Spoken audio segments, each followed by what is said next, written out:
नमस्ते साथियों।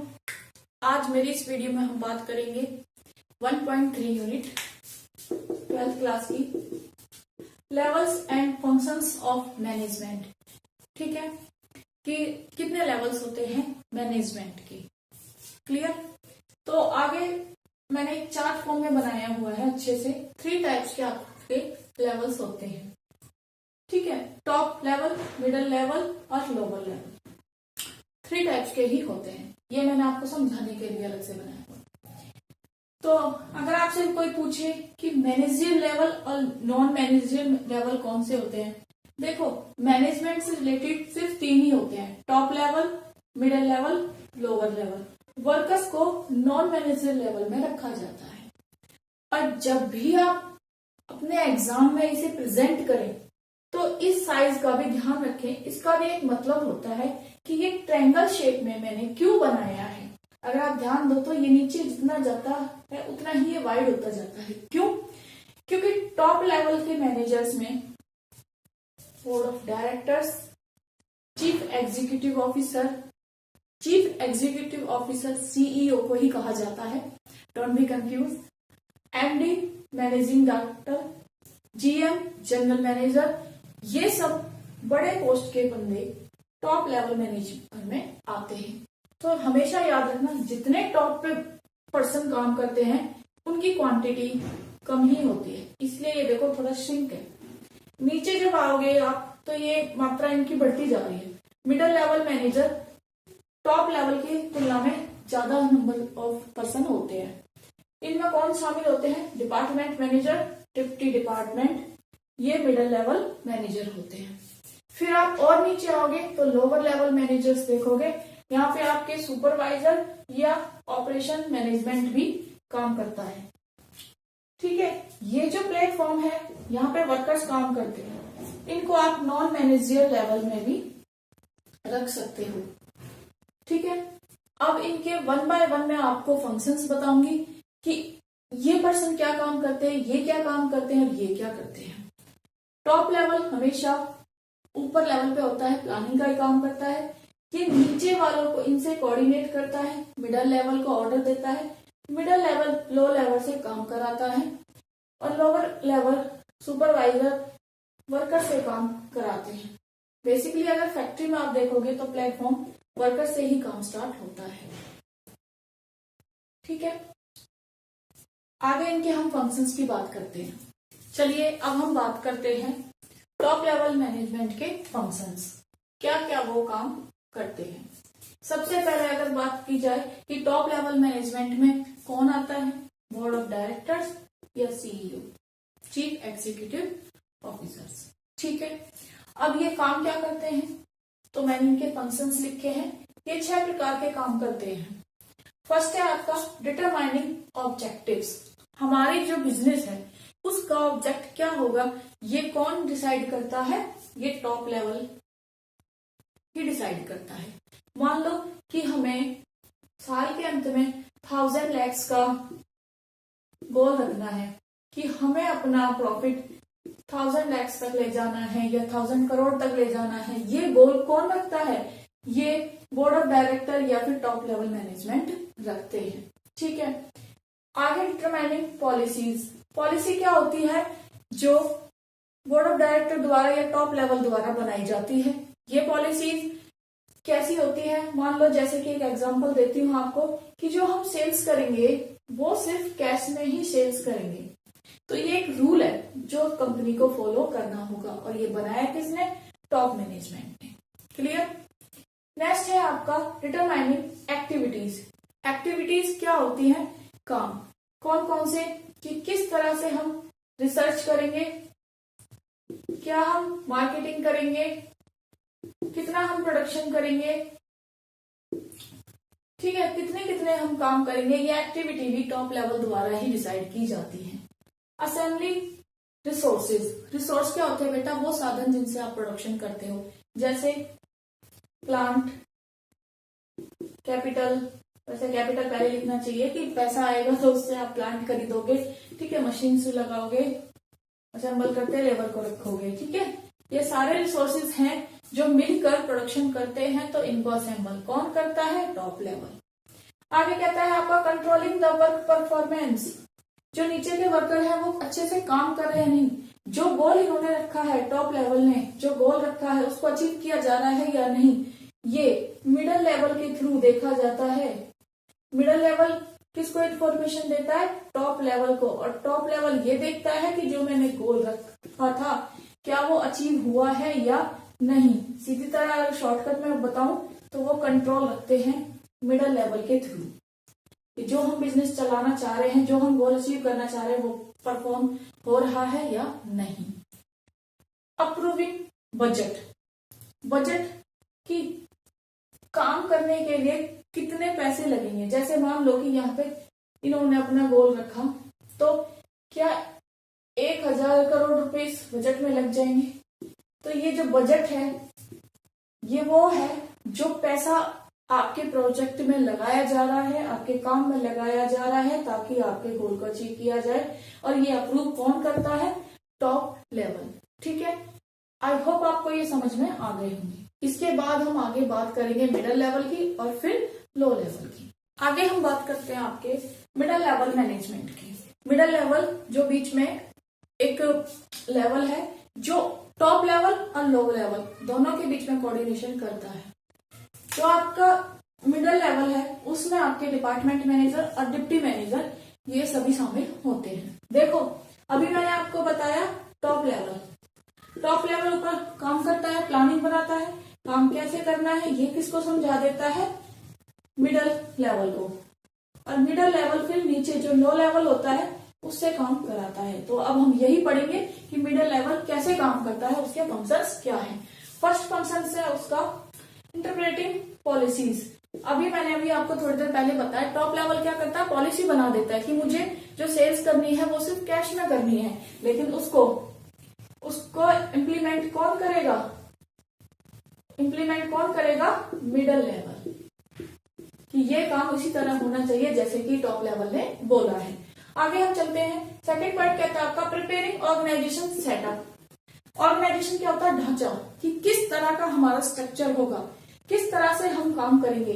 मान लो कि हमारा टारगेट दिल्ली में ही है, हमें दिल्ली में ही माल बेचना है, तो हम दिल्ली के किस किस जोन में माल बेचेंगे, हमारे सेल्स एग्जीक्यूटिव कौन होंगे, सेल्स रिप्रेजेंटेटिव कौन होंगे, ये सारे काम कौन देखेगा? मिडल लेवल वही सारे काम देखेगा। थर्ड कहता है अपॉइंटिंग एम्प्लॉइज। अब ये स्ट्रक्चर तो बन गया, हमने काम की प्लानिंग कर ली, लेकिन उस काम को करने के लिए जो एम्प्लॉय हायर किए जाएंगे उनको भी कौन रखेगा? यहाँ पे भी ये मिडल लेवल। अपॉइंटमेंट मतलब इंटरव्यू लेगा और नए कर्मचारियों की नियुक्ति की जाएगी। Issuing instruction. देखो जब भी आप किसी ऑर्गेनाइजेशन में पहली बार काम करने जाते हो एज ए एम्प्लॉय, तो आपको नहीं पता होता वहां का सिस्टम क्या है, पॉलिसीज क्या है, कैसे काम करना है, ये सारी बातें आपको समझाई जाती है। तो यही है इशूइंग इंस्ट्रक्शंस। ये इंस्ट्रक्शंस कि क्या काम करना है, कैसे करना है, कब करना है, किस प्रकार करना है, ये सभी कौन बताता है? Middle level. किसको? एम्प्लॉय को, ताकि वो अच्छे से काम कर सके। नेक्स्ट है आपका मोटिवेटिंग एम्प्लॉइज। कई बार ना एम्प्लॉय एक ही काम को बार बार करते करते थक जाते हैं, बोर हो जाते हैं या डिमोटिवेट हो जाते हैं, तो वो काम को अच्छे से नहीं कर पाते। अब उनको पॉजिटिव मोटिवेशन देना पड़ता है। ये काम कौन करेगा? Middle level. मिडल लेवल ही उनको मोटिवेट करता रहता है कि अगर आप अपनी पूरी क्षमता लगाकर अच्छे से काम करोगे तो हम आपको प्रमोट भी करेंगे, बोनस भी देंगे, तो जिससे एम्प्लॉय अच्छे से काम करते हैं। नेक्स्ट है आपका क्रिएटिंग कॉपरेशन। कॉपरेशन क्या होता है? समन्वय। देखो ऑर्गेनाइजेशन में हजारों लोग मिलकर काम कर रहे हैं, सबके विचार अलग अलग होते हैं, सबकी सोच को मिलाना, उस गोल को अचीव करना, और जो टॉप लेवल ने प्लान किया था, गोल रखा था, उसको लो लेवल के साथ कोऑर्डिनेशन करने का काम भी कौन करता है? मिडल लेवल ही करता है। चलिए अब हम बात करते हैं लोअर लेवल। लोअर लेवल को आप क्या कह सकते हो? सुपरवाइजरी लेवल भी कह सकते हो या फिर ऑपरेशनल मैनेजमेंट भी कह सकते हो, कुछ लोग इसे फर्स्ट लाइन मैनेजर्स भी कहते हैं। ठीक है, तो अब ये क्या काम करता है? ये इसके हम फंक्शंस पढ़ेंगे। Submitting workers grievance. तो जो वर्कर्स होते हैं उनकी जितनी भी शिकायतें होती हैं उनको यहाँ पे कौन देखता है? सुपरवाइजर। देखो थोड़ी बहुत जो शिकायतें हैं उनका समाधान तो ये सुपरवाइजर कर लेता है, लोअर लेवल में यही आता है। लेकिन कुछ गंभीर समस्याएं अगर हैं, कुछ शिकायतें ज्यादा ही बड़ी हैं, तो वो उनको आगे बता देता है मिडिल लेवल को। और इस मिडिल लेवल में कौन थे? मैनेजर्स थे। मैनेजर्स किसको बताएंगे आगे? टॉप लेवल को। टॉप लेवल डायरेक्ट इनसे बात करने थोड़ी ना आता है। Clear? Ensuring proper working environment, काम करने के लिए एक वातावरण की जरूरत पड़ती है। मान लीजिए आप कहीं पे काम कर रहे हैं और वहां पे हवा ना हो, ठीक है, और वहां पे जैसे मतलब गर्मियों में फैन ना हो, स्मेल आ रही हो, साफ सफाई ना हो, तो क्या आप काम कर पाओगे? नहीं कर पाओगे ना। तो ये सारी चीजें भी कौन देखता है? सुपरवाइजर। तो ये आपको एक ऐसा वर्किंग एनवायरमेंट प्रोवाइड करता है जहां आप शांति से आराम से बैठ के कंफर्टेबल होके काम कर सको। नेक्स्ट है आपका एंश्योरिंग सेफ्टी ऑफ वर्कर्स। देखो वर्कर्स की सेफ्टी बहुत ही इंपॉर्टेंट होती है।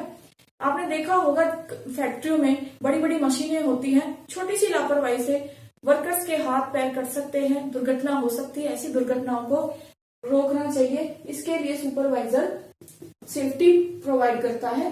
पहले से ही सुरक्षा के पूरे इंतजाम कर लिए जाते हैं। Helping middle level management. Middle level management क्या करता है? वर्कर्स की नियुक्ति करता है, अपॉइंट करता है। अभी मैंने बताया आपको इससे पहले टॉपिक में कि जो नए एम्प्लॉय रखे जाते हैं वो मिडिल लेवल ही रखता है। तो मिडिल लेवल को इतनी नॉलेज नहीं होती बिल्कुल कि वर्कर्स को, बिल्कुल जो लोकल वर्कर्स हैं उनको किस तरह से हायर करें, उनके बारे में इतना नहीं पता होता। वो सारी इंफॉर्मेशन ये सुपरवाइजर उनको प्रोवाइड करता है, जिससे उनको हायर करने में उनकी हेल्प हो जाती है। Inviting suggestions. सजेशंस क्या होते हैं? सुझाव। आपको एक एग्जांपल देती हूँ कि जो वर्कर्स होते हैं वो जो माल बना रहे हैं उसमें क्या क्या समस्याएं आ रही हैं, उसको और बेटर कैसे बनाया जा सकता है। और कहीं ना कहीं वही वर्कर्स बाहर एक कंज्यूमर के रूप में उसी प्रोडक्ट को खरीदते हैं, तो उनको बेसिक चीजें जो बिल्कुल बेसिक बातें जो पता होती हैं, आम जनता से वो जुड़े होते हैं कि इस प्रोडक्ट को और बेहतर कैसे बनाया जाए, ये सभी सजेशन किसको देते हैं? वो सुपरवाइजर को। और सुपरवाइजर किसे दे सकता है? मिडल मैन को। और मिडल टॉप लेवल तक पहुंचा सकता है, क्योंकि टॉप लेवल एक प्लानिंग के बेस पे बात कर रहा है, एनालाइज के बेस पे, रिसर्च के बेस पे बात कर रहा है। और एक प्लानिंग और हकीकत में थोड़ा सा अंतर तो होता है। और ये जो बातें बताते हैं वर्कर्स, वो बिल्कुल डाउन टू अर्थ, बिल्कुल जमीन से जुड़ी हुई बातें होती है, बिल्कुल ऐसी बातें जिन्हें टॉप लेवल कभी भी सोच भी नहीं पाता कि ऐसे प्रोडक्ट में भी कुछ प्रॉब्लम्स आ सकती हैं। तो इनके सजेशन काफी काम के होते हैं। Creating better human relations. अब यहाँ पे ह्यूमन कौन है? वर्कर्स हैं।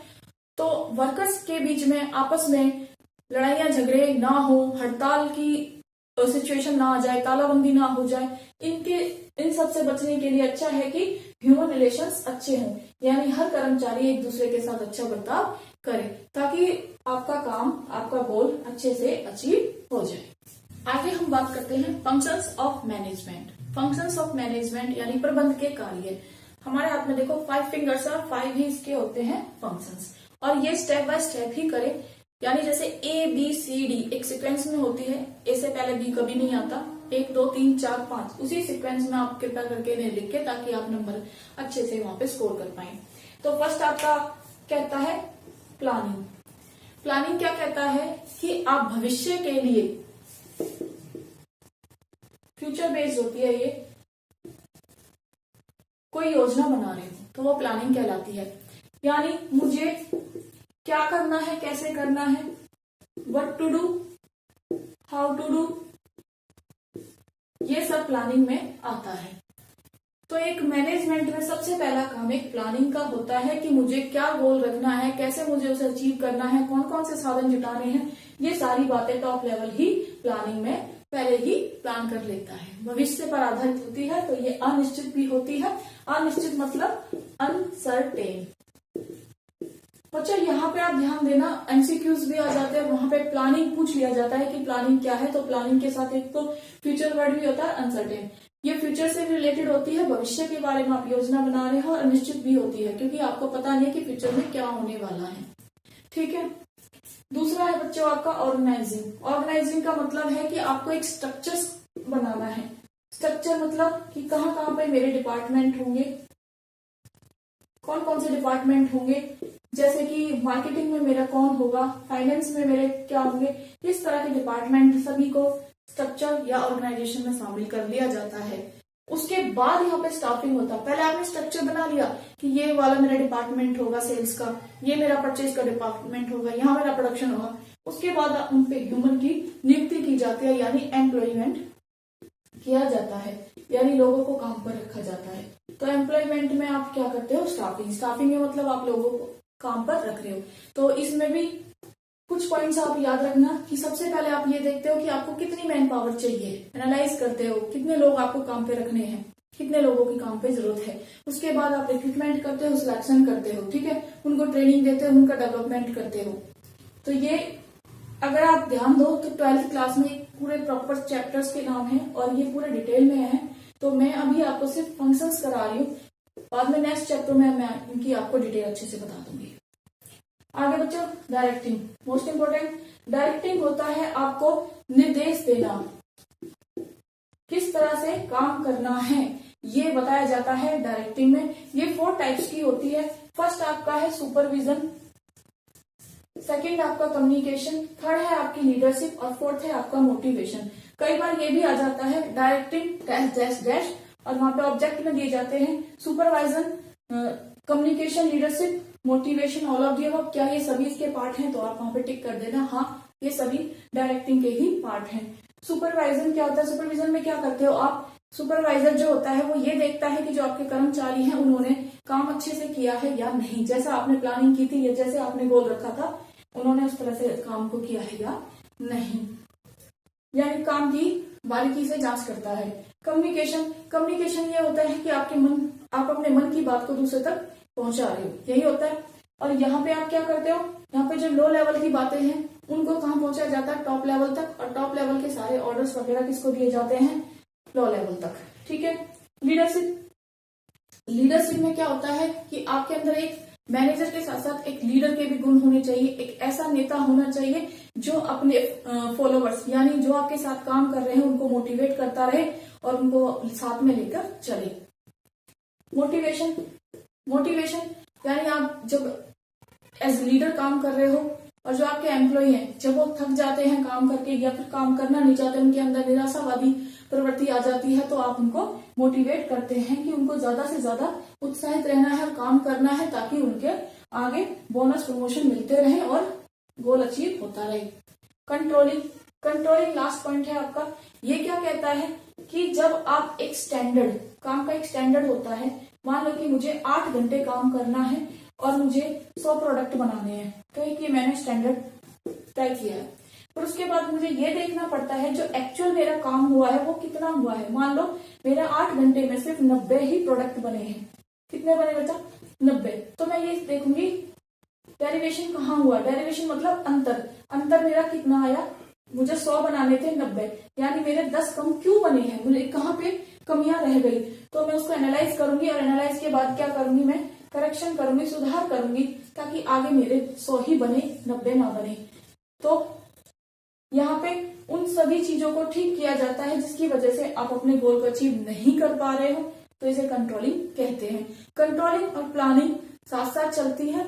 जो आपने प्लान किया है उसी को कंट्रोल करके उसी को अचीव किया जाता है। ये देखा जाता है कि जो आपने प्लानिंग की थी 100% की, क्या वो अचीव हुई है या नहीं। अगर उसमें कुछ कमियां रह गई हैं तो उसको करेक्ट किया जाता है। ये मोस्ट इंपोर्टेंट टॉपिक है। आगे मैं आपको नेक्स्ट चैप्टर में जब कंट्रोलिंग पढ़ाऊंगी तो पूरा डिटेल में पढ़ाऊंगी। तो ये आपका 1.3 यूनिट था फंक्शंस ऑफ मैनेजमेंट, ये मैंने अच्छे से आपको बता दिया।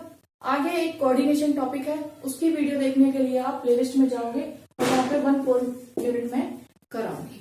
अगर वीडियो अच्छी लगी हो तो लाइक करें और चैनल को सब्सक्राइब करें ताकि मेरे सभी नोटिफिकेशन आपको सबसे पहले मिल जाए। Thank you.